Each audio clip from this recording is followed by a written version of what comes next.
पूर्णिमा वर्मन जी Sharjah में रह रही हैं और शारजाह में रहने वाली पूर्णिमा वर्मन जी एक सशक्त कहानीकार हैं। साथ में इनकी पत्रिका है अभिव्यक्ति, जो वहां से निकलती है, वो उसकी संपादिका भी हैं। पूर्णिमा वर्मन जी ने के प्रकाशित साहित्य हैं 3 काव्य कृतियां: पूर्वा, वक्त के साथ, चोंच में आकाश। इनके संपादित संकलन हैं प्रवासी कहानियों का संग्रह, नवगीत की पाठशाला के नवगीतों का संग्रह, और इन्हें बहुत कई सम्मान मिले हैं। हिंदी भवन नई दिल्ली द्वारा सम्मानित हैं आप। दिल्ली में भारतीय सांस्कृतिक संबंध परिषद, साहित्य अकादमी के साथ बहुत सारे सम्मानों से सम्मानित पूर्णिमा वर्मन जी का मैं पेपर पढ़ रही हूँ। मध्य पूर्व की हिंदी कहानी। मध्य पूर्व की हिंदी कहानी इंग्लैंड या अमेरिका की हिंदी कहानियों से काफी अलग है। इसका विशेष कारण है अरब देशों में परिस्थितियां। कोई भी अरब देश अपने यहाँ काम करने वाले प्रवासियों को स्थायी निवास की अनुमति नहीं देता, इसलिए अपने पैर वहां जमाने और बस जाने की जद्दोजहद वहां नहीं दिखाई देती। वहां रहने वाले भारतीय और भारतीय उपमहाद्वीप के सभी देशों के लोगों के मन में यह बात होती है कि कम से कम पैसे खर्च किए जाएं और ज्यादा से ज्यादा बचाकर घर भेज दिया जाए। महंगे घर खरीदने या किराए पर लेने और बहुत सा सामान जमा करने पर लोग ध्यान नहीं देते, सिवाय उन लोगों के जो वहां व्यापार करते हैं, क्योंकि वे तब वहां रह सकते हैं जब तक वे यूएई की अर्थव्यवस्था में निवेश नहीं करते। इन परिस्थितियों में 3 प्रकार के भारतीय वहां रहते थे। एक वे जो किसी भी प्रकार के श्रमिक या स्किल्ड वर्कर हैं, दूसरे वे जो डॉक्टर, इंजीनियर या अध्यापक हैं, तीसरे जो व्यापारी हैं। इन तीनों की अलग अलग परिस्थितियां हमें मध्य पूर्व की हिंदी कहानी में देखने को मिलती है। हर देश की प्रवासी कहानी की तरह मध्य पूर्व की कहानियों में भी देश की याद, अपने मूल्यों से प्रेम, सांस्कृतिक बदलाव से तालमेल बिठाने में आने वाली समस्याएं प्रमुख रूप से दिखाई देती हैं। मध्य पूर्व को हिंदी कहानी में लाने का सबसे महत्वपूर्ण कार्य लगभग 30 वर्षों तक अबू धाबी में रहने वाले कृष्ण विहारी ने किया है।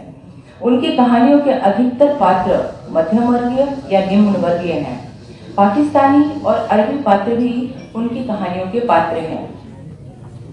अरबी समाज में स्त्री पुरुष के आपसी संबंधों को समझने के लिए उनकी 3 कहानियां पढ़नी बहुत आवश्यक है।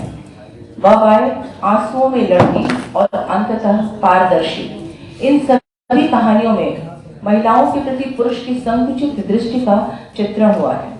उनकी कहानी इंतजार में वापसी की लालसा झलकती है, जो हर प्रवासी की किसी न किसी कहानी में जरूर मिल जाएगी। शिक्षक होने के नाते अरब देश की शिक्षा पद्धति भी उनकी कहानियों में देखी जा सकती है। पापा, हम स्कूल कब जाएंगे?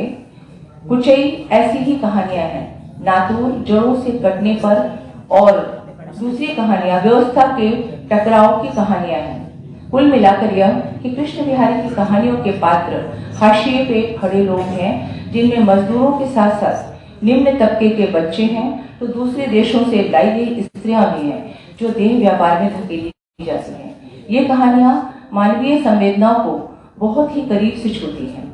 अबू धाबी के एक और कथाकार अशोक कुमार श्रीवास्तव की कहानी मृग तृष्णा एक ऐसे व्यक्ति की कहानी है जो विदेश के आकर्षण से बंध कर यूएई तो चला आता है, लेकिन यहाँ के स्कूलों की दुर्व्यवस्था का शिकार हो जाता है। दुबई में रहने वाले मिलिंद तीखे की कहानी एक प्यार का पल हो यूएई की ग्रामीण परिवेश और आपराधिक जीवन का ऐसा चिट्ठा खोलती है जिसकी जानकारी आमतौर पर किसी को नहीं होती।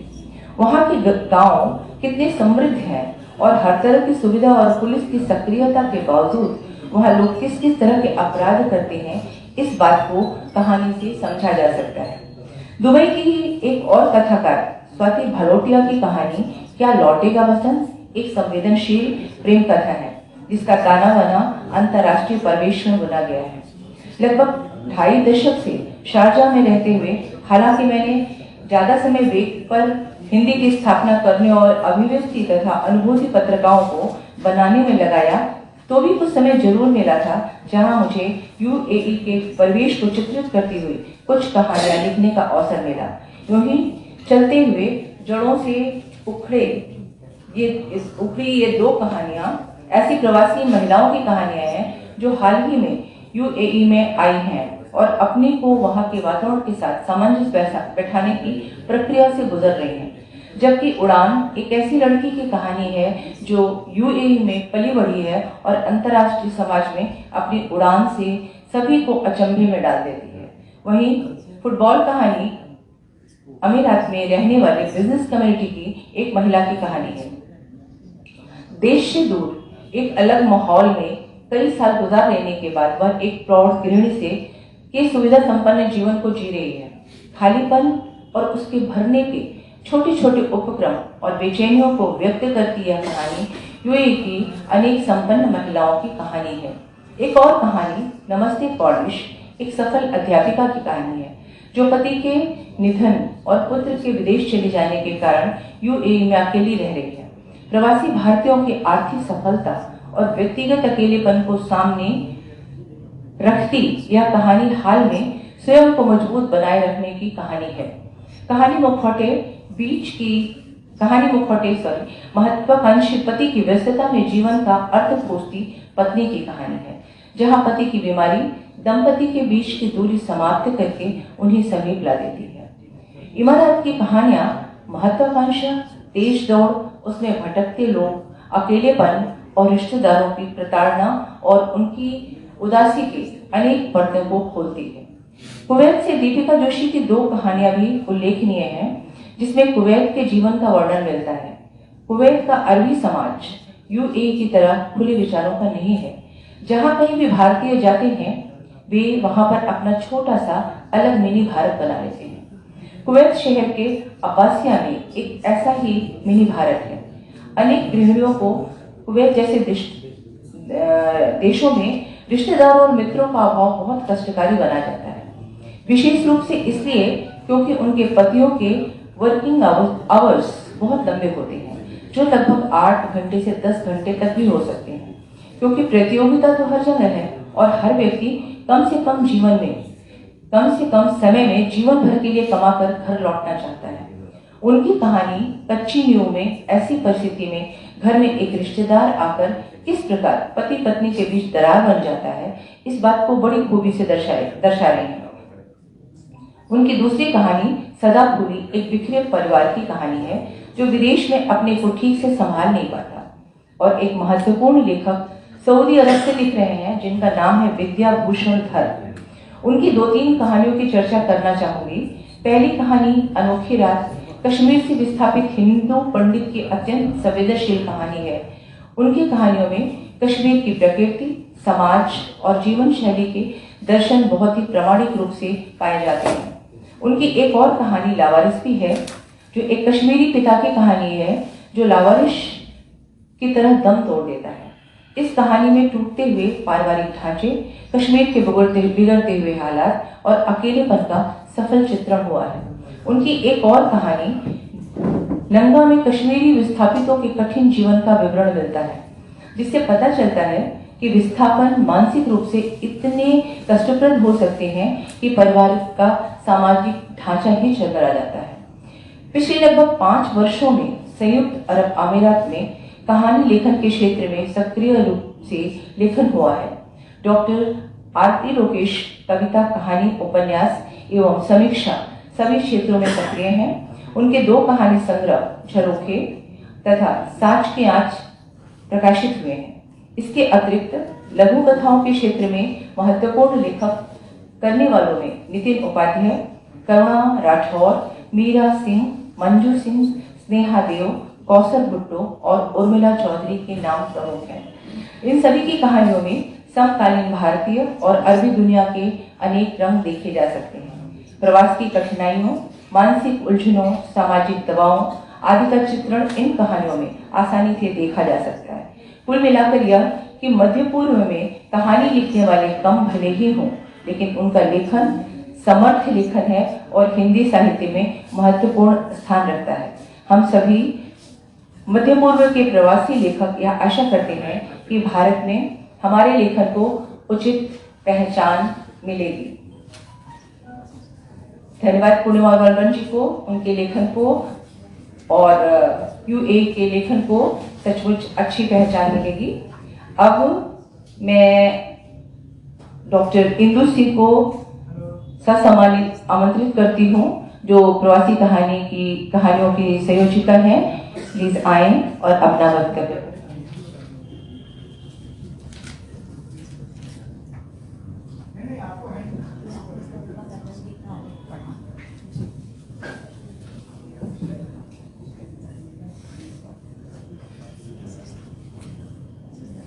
सभी दर्शक, दीर्घा में बैठे हुए प्रबुद्ध लोग और पंचस्थ में बैठे हुए प्रबुद्ध लोग,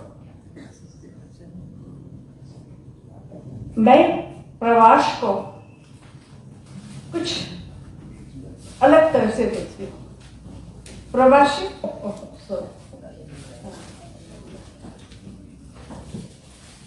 प्रवासी तो बंगाल में हम लोग नहीं रहे, और खुद मेरे दादाजी प्रवासी बन कर आए थे, मेरे पिताजी प्रवासी ही थे, हम यहाँ बस गए। तो ये देखिए कि प्रवास अपने जगह को छोड़कर होता है। ऐसे हमें आज भी कशक है अपने गांव की।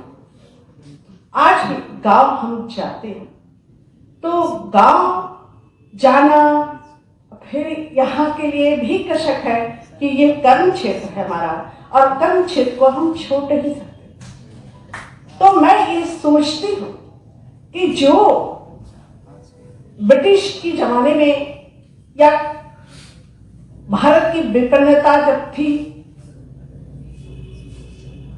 वो विदेश गए, चाहे कैसे भी गए। संपन्नता में भी विदेश गए हैं लोग, विपन्नता में विदेश गए हैं।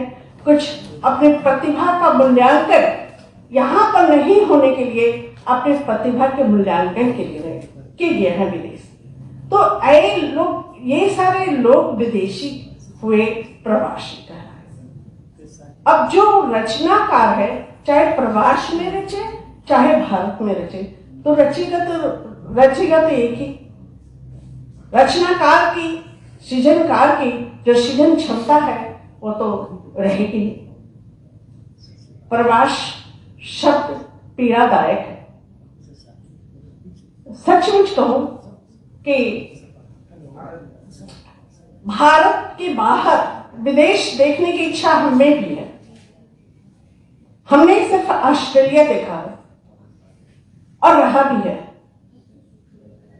लेकिन ऑस्ट्रेलिया में चूंकि मेरी बहन का बेटा रहता है और वो ऑस्ट्रेलिया से आना नहीं चाहता है कि ऑस्ट्रेलिया की व्यवस्था अच्छी है, सुविधा अच्छी है।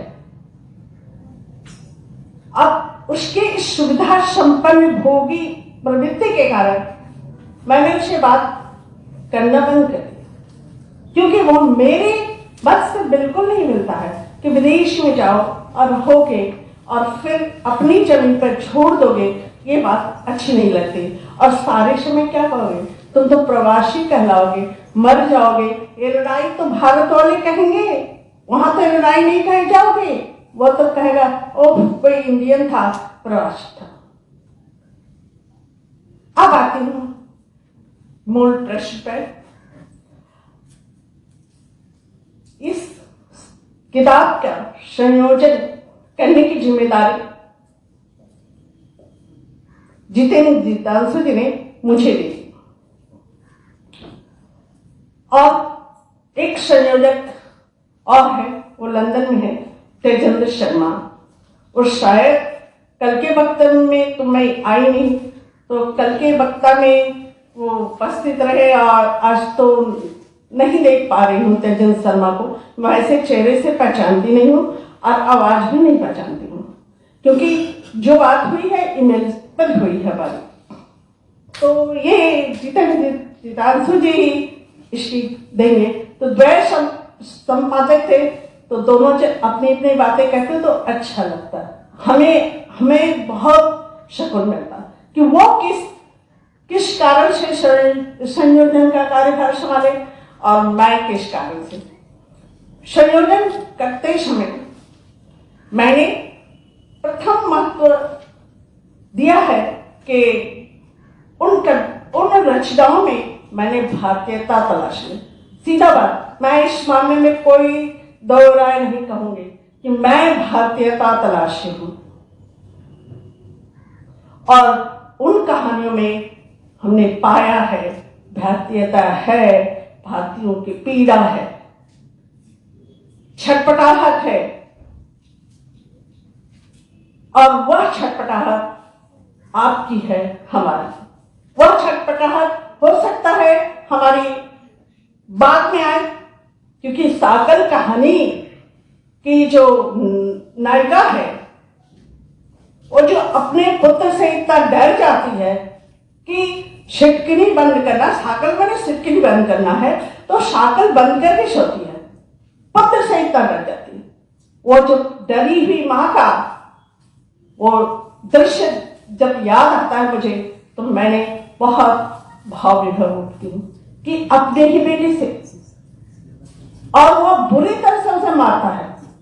वो आज भारत में भी बहुत सारे बेटे अपनी माताओं को बुरी तरह से मारते हैं, लेकिन भारतीय पुलिस के पास तो समय नहीं है। लेकिन वहां की पुलिस है कि बेटी पुलिस को बुला देती है, पुलिस आती है बेटे को मैंने समझा बुझा करके, और वो जो लड़की है जिस लड़की के कारण मारे थे वो लड़का, तो उसको वो निकाल देना चाहती है तो उसको निकाल देता है। लेकिन बंद करते समय वो अपने बेटे पर विश्वास नहीं करती है और अपने आईने में पीठ के घाव देखती है। तो ये दृश्य तो बहुत डरावनी है, और यह दृश्य भारत में भी पाया जाता है। भारतीय, लेकिन ये माएं समझौता करती हैं, जिन्होंने बेटी को जन्म दिया है अपने ही बेटे से मार खाती हैं। ये बहुत कार्मिक दृश्य है। मैं इसे देखती हूँ, अपने आसपास भी देखती हूँ, पढ़े लिखे लोगों को भी देखती हूँ। पढ़े लिखे लोग तो बंटवारा कर लेते हैं, माँ को तुम संभालना और पिता को मैं संभालूंगा, या 3-3 महीना का बंटवारा, और नहीं तो चलो वृद्धाश्रम। और एक कहानी हमें बहुत अच्छी लगी, काम से करनी रहती है।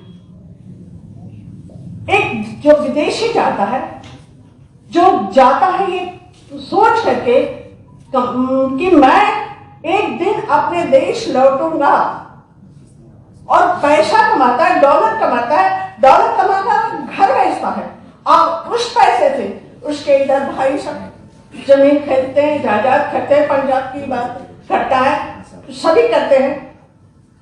वैसे भैया उसके आते हैं बहुत खुश, बहुत भगत, लेकिन भैया जब रहने के लिए आए, सुने, उस समय स्थिति पलट जाती है। उस समय उसे मारने तक की बात कहते हैं, और वो अपने कानों सुनता है, अपने उसके पिता से चर्चा करते हैं। तो जिसकी भारतीयता थी वो यहां आकर के खत्म हो जाती है। वह पत्नी और वह पुरुष, हमें नाम नहीं याद है, नाम भूल जाती थी सारी कहानियों में, वह चुपके रात के अंधेरे में सारे कुछ छोड़ करके उसी अमेरिका वापस चले जाते हैं। तो उस जो कि सारी जिंदगी ये सोचता रहा कि हमें माँ किस तरह से रोटी ज्यादा देती थी, घी ज्यादा देती थी, कि ये खाकर बेटा बड़ा बेटा है, बड़ा हो जाएगा तो काम करेगा और घर के लिए पैसा। तो ये भारतीयता की कसक शायद, अब लेखक का नाम भी हम भूल रहे हैं, लेकिन ये है उस कहानी, प्रवासी कहानी में है। तो वो प्रवासी कहानी में जब मैंने पढ़ा तो सचमुच एक बार के लिए मेरा कलेजा कांप उठा कि हमारे लिए कौन सी जमीन अपनी है, किसी जमीन को अपना नहीं खा सकता, बस जहां रह रहे हैं वही अपनी है। और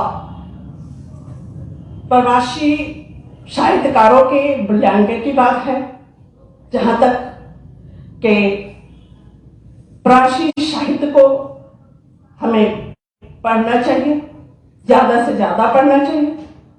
और प्रवासी साहित्यकारों के लिए तो वहां पर मूल्यांकन होगा भी नहीं, वहां पर मूल्यांकन बहुत नहीं हो सकता। तो ये मैंने वो बाहर है इसलिए नहीं कह रही हूं, लेकिन वो बाहर है, ये हमारे अपने हैं, ये मानते हैं। तो उनके लिए तो हमें मूल्यांकन करना पड़ेगा, देना पड़ेगा। तेजेंद्र शर्मा की कहानी कोक का किराया, जो संयुक्त रूप से हमारे साथ संयोजन का काम किए हैं, उनकी चर्चा किए बिना मैं अधूरी समझूंगी अपनी बात को। तेजेंद्र शर्मा का कोक का किराया के समय मैंने 2 भारतीय महिला और 2 भारतीय विदेशी पुरुष को देखा। तो दोनों भारतीय महिलाओं का वो भारत के रंग में रंगी है, पहनी है, वो तो सब ठीक है। और पुरुष में कहीं ना कहीं भारतीयता, भारतीय ना होकर के भी भारतीयता है। और लेकिन नाम भूल रही हूं मैंने, कुछ होगा। एक जो जोड़ा है जिसे बच्चा होता है, बच्चा रहता है घर गृहस्थी, वो लेकिन पिता रहती है, फुटबॉल का प्लेयर रहता है उस पर, वो उसके बच्चे की मां बनती, मैंने अपना कोख देती है। और इस कोख देने के एवज में वह अपना घर खो देती है, अपना बच्चा खो देती है।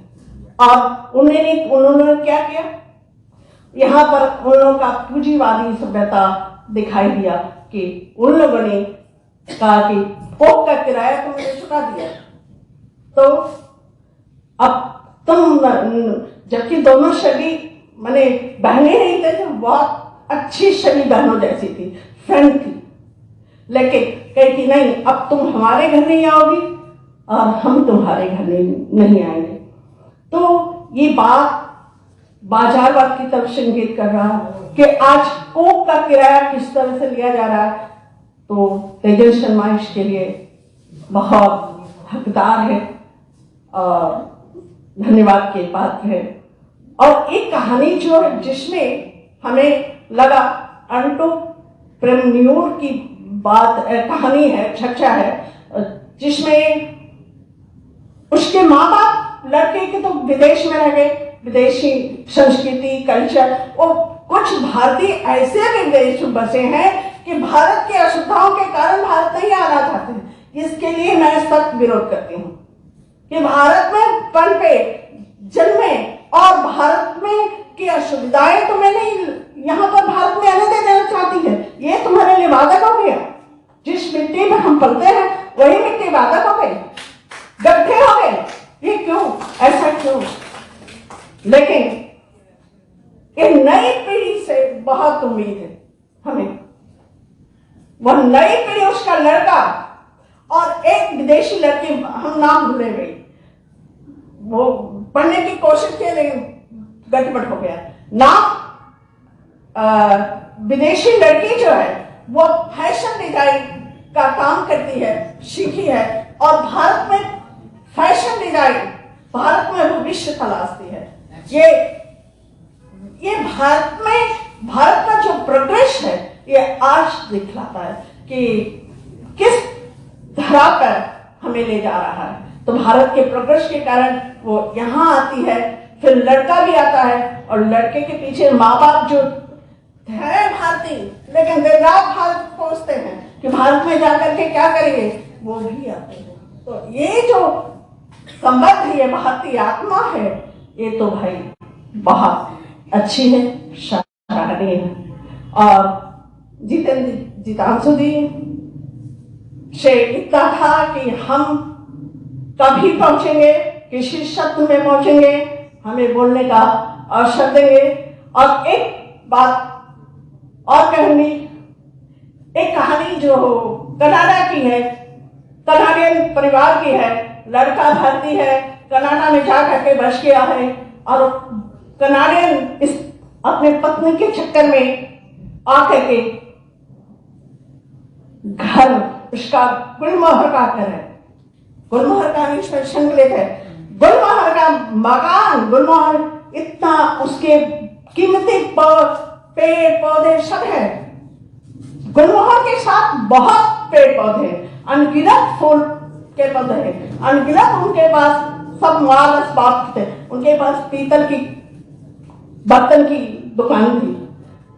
तो वो लड़के, वो औरत, पति मर जाता है, वो औरत इंडिया में रहती है और उसका बेटा पत्नी के मकान में आता है और आकर के वो अपनी मां से मिलता है। मिलने के बाद मां सोची कि बेटा हमारे लिए वापस आया है। नहीं, बेटा तो गुलमोहर के लिए आया है। गुलमोहर के पेड़ों के दाम सोने के भाव बिक रहे थे, तो बेटा तो गुलमोहर के लिए आया है। गुलमोहर के साथ घर को बेच देता है, माँ को स्वप्न दिखाता है, माँ कनाडा में रहोगी, कनाडा में इंडियन है, बहुत सारे इंडियन हैं, तुम रहोगी, कोई असुविधा नहीं है। और वह लड़का